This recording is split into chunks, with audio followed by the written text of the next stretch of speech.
Hello hi friends, నా పేరు సురేష్. అయితే ఐపీఎల్ స్టార్ట్ అయ్యి 3 మ్యాచ్లు అయితే అయిపోయినాయి.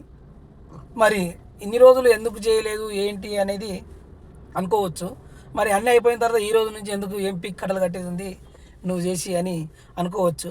కానీ ఇన్ని రోజులు అంటే కొంచెం ఊర్లో గొడవలు అవి ఇవి చాలా ఇబ్బందులు ఉండి చేయలేకపోయినా, ఇంకొకటి ఏంటంటే సమస్యలు, ఇంకొకటి ఏంటంటే ఎంత కొంతమంది చేస్తేనేమో జుమ్ అని వెళ్ళిపోతున్నాయి వ్యూస్, మనకు వ్యూసే రావట్లేదు. సరే, వ్యూస్ కోసం కాదు, మామూలుగా చేద్దాం అనేసి చేసిన. మరి వ్యూస్ కూడా వస్తే చాలా బాగుంటుందని నాకు అనిపించింది. అందు గురించి ఈ వీడియో. ఇప్పటి నుంచి ఐపీఎల్లో ప్రతి మ్యాచ్ పెట్టాలి, వీడియోలో చెప్పాలి అనేసి అనుకుంటున్నా. ఇంకొకటి ఏంటంటే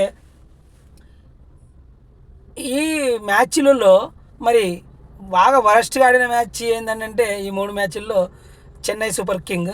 మరి ఎందుకు ఇంత చండాలంగా ఆడారంటే అందులో ధోని లేడు, ఇంకొకటి జడేజా కూడా లేడు.